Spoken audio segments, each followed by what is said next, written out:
отандық танымал актер Дәурен Айдарқұлов алғаш рет бірінші әйелімен арақатынасы жайлы жан сырын ақтарды. Өнер иесі қалай және не себепті оған үйленгенін айтып, бұрынғы жарын жер-көкке сыйғызбай мақтады. Дәурен Айдарқұлов бірінші келіншегімен қыз бен жігіт ретінде тым аз кездесіп жүрген.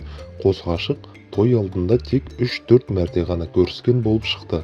Атышулы айналасындағы достары мен әріптестерінің барлығы үйленгендіктен үй іші оны да жанұялы болуға итермелеген.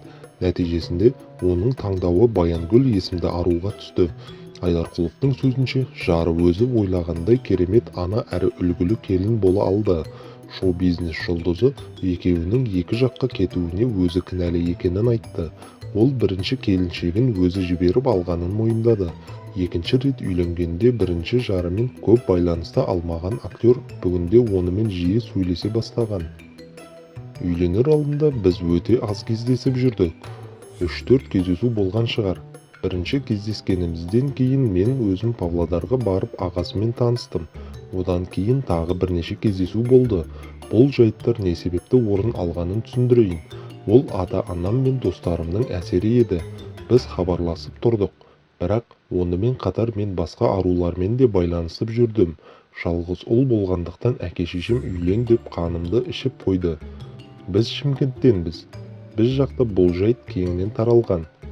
Оның үстіне сол кезде айналамдағы достарымның барлығы дерлік бірінен соң бірі үйлене бастады.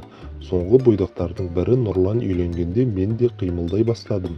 Ең керемет нұсқа Баянгүл болды деп шештім. Себебі барлық қыздардың арасынан тек соны ғана жақсы ана, әдепті келін ретінде көрдім. Қателеспедім. Қыз жақсы, жігіт жаман болып тұр ғой.